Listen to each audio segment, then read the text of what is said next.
Universidad Nacional del Altiplano Puno, Facultad de Ciencias de la Educación, Escuela Profesional de Educación Secundaria, Lengua y Literatura, Psicología y Filosofía. Trabajo presentado en el curso de Semántica del Español, dirigido por la docente Yana Sayuca Marisol, presentado por Chipanaca Catalice Daisy, semestre quinto, Puno, Perú, 2020. El tema de hoy es la evolución de la semántica.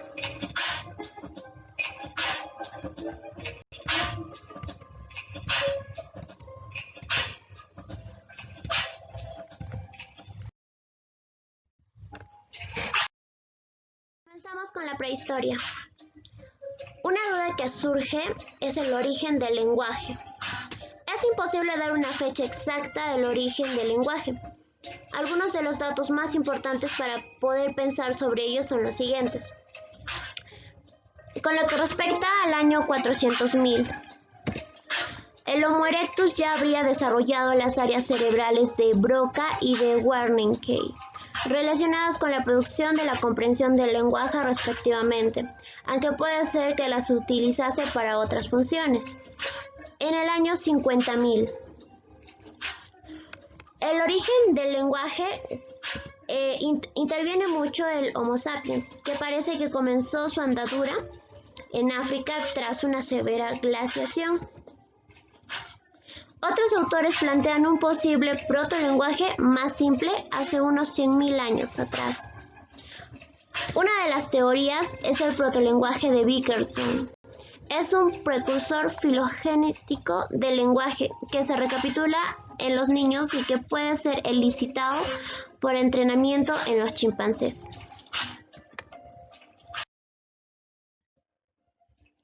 La Edad Antigua.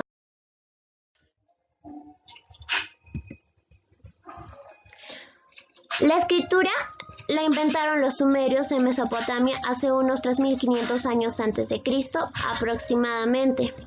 La más antigua consistía en una serie de marcas en tablas de piedra, las cuales fueron pictográficas, las que fueron pasando a una representación más cuneiforme de esos pictogramas y luego en la escritura silábica cuneiforme.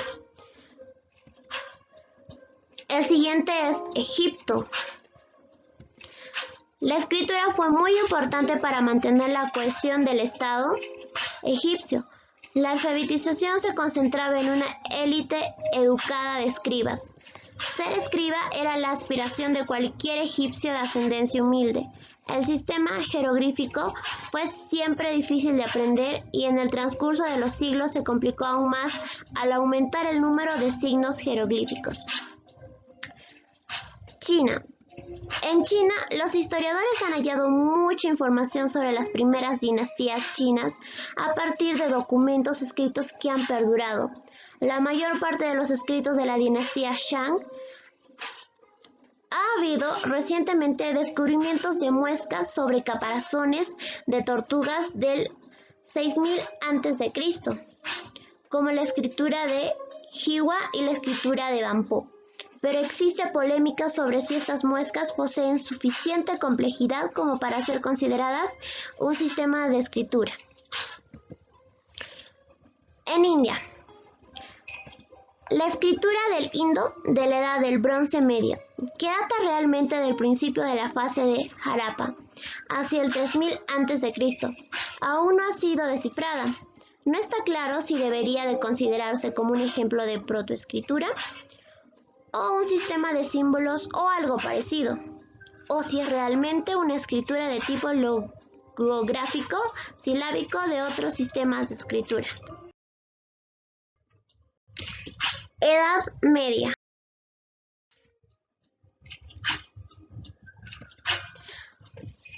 Durante la Edad Media, las reflexiones lingüísticas fueron relativamente escasas y muy raramente se ocuparon de la evolución de los significados.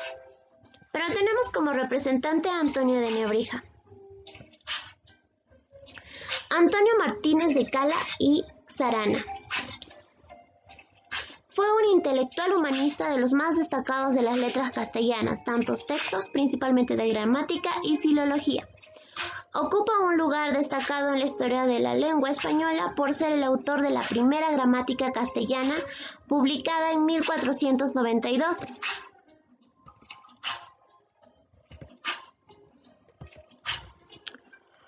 Como mencioné, en 1492 se publica la gramática de la lengua castellana. En feliz coincidencia con la culminación de la Reconquista y el descubrimiento de América, vio la luz en Salamanca la gramática castellana de Antonio de Nebrija. La obra se compone de 5 libros. El primero se ocupa de la ortografía y se divide en 10 capítulos. El segundo de la prosodia y de la sílaba, en otros tantos capítulos. El tercero de la etimología y dicción, con 17 capítulos. El cuarto de la sintaxis y el orden de las partes de la oración, en 7 capítulos. Por ello, en el siglo XVI se desata un increíble y repentino interés por conocer el origen de las lenguas vulgares, ya que muchos filólogos y eruditos humanistas se entregaron a la tarea de rastrear el pasado de estas lenguas con el objeto de dignificarlas y ponerlas a la altura intelectual del latín. La Edad Moderna. Uno de los representantes de esta época es Alejo Venegas. Alejo Venegas de Busto nació en Camarena, Toledo, hace 1498 a 1499. Cursó estudios en la Escuela de Cabildo de la Catedral de Toledo y los continuó en el Colegio de Santa Catalina. En esta época fue alumno del maestro Alonso Cedillo, para luego graduarse en el Magisterio de las Artes Liberales, lo que le permitió ejercer como profesor de gramática. En 1565 publica su obra Agonía del Tránsito de la Muerte. En el capítulo 8 de este libro, Venegas explica el origen etimológico de varios cientos de vocablos, intentando defender, dando a entender de que cada palabra le corresponde de forma natural un significado concreto. También hay que tener en cuenta que en el momento en que Venegas escribe el glosario, la tipología de los estudios lexicográficos no está claramente definida. De este modo se entiende la inestabilidad de los límites entre lo lingüístico y lo enciclopédico, o la falta de caracterización del diccionario y la enciclopedia.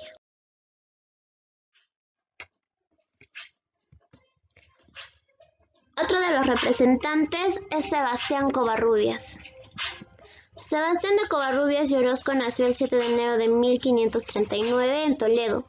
Estudió en la Universidad de Salamanca y en 1567 fue ordenado sacerdote como eclesiástico y ocupó diferentes cargos. También fue consultor del Santo Oficio y canónigo de la Catedral de Cuenca. Además, fue elegido comisario apostólico encargado de llevar a cabo la instrucción de los moriscos valencianos, y gracias al bien hacer de Covarrubias, a su vuelta a Cuenca fue nombrado maestrescuela de la catedral y murió el 8 de octubre de 1613 en Cuenca. En 1611 publica su obra Tesoro de la lengua castellana o española. Es el primer diccionario general monolingüe del español, es decir, el primero en el que el léxico castellano es definido en esta misma lengua. Es también el primer diccionario de este tipo publicado en Europa para una lengua vulgar. Lo relevante de este periodo es que pese a que no hay en él aún una auténtica ciencia del cambio semántico, sí se despiertan durante estos siglos los intereses historistas que más tarde habían de forzar el surgimiento de la semántica. Y lo iremos viendo poco a poco.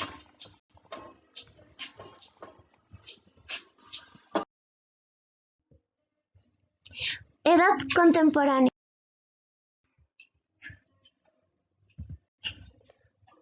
Representantes. Uno de los representantes es Charles de Brosses. Él nace el 7 de febrero de 1709 en París y falleció el 7 de mayo de 1777. Fue un magistrado y erudito francés que estudió leyes con miras a la magistratura. Su mente, sin embargo, se inclinó hacia la literatura y la ciencia. Aportó al Diccionario Universal Etimológico. August Friedrich nació el 14 de noviembre de 1802 en Alemania y fallece el 5 de julio de 1887. Él fue un lingüista alemán. Se le considera fundador de la etimología científica en el campo indoeuropeo. Su principal obra es Etymologische Forschungen, publicada en 1833. Las etimologías se basan no en semejanzas externas y causales, sino en correspondencia, menciona él. Reisig. Aparece en esta época la figura del filósofo alemán Reisig, quien es el que desarrolló un nuevo concepto de gramática en la que la semasiología o estudio del significado formaba parte. Y la semiología suele usarse como sinónimo de semántica, ciencia dedicada a la investigación del significado. Michel Borel. Él es el padre de la semántica moderna. Nace en Alemania el 26 de marzo de 1832 y fallece el 25 de noviembre de 1915. Fue un filólogo francés, hijo de padres franco-judíos. Es comúnmente considerado como el fundador de la semántica moderna. Y es uno de los principales representantes, ya que el término semántica surgió en 1883, el concepto de esta palabra fue dado por él. En la época XX o siglo XX. Uno de los representantes más destacados es Ferdinand de Saussure.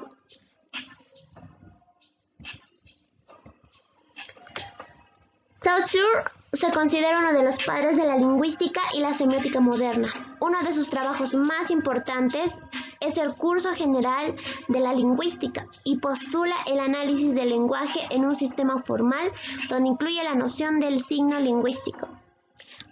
La semántica. El concepto que le da a él es el estudio del significado de los signos lingüísticos, esto es, palabras, expresiones y oraciones. El lingüístico estudia los elementos o los rasgos del significado y cómo se relacionan dentro del sistema lingüístico. Otro de los representantes más destacados es Jos Trier. Él menciona o aporta con la teoría del campo semántico. El campo semántico es un conjunto de palabras o elementos significantes con significación relacionados, debido a que comparten un núcleo de significación o rasgos semánticos. Y se diferencia por otra serie de rasgos semánticos distinguidores. Es más, el significado de toda unidad lingüística está determinado por las relaciones paradigmáticas y sintagmáticas que se establecen entre esta unidad y las demás unidades del sistema lingüístico. Muchas gracias, eso es todo por hoy y suscríbanse.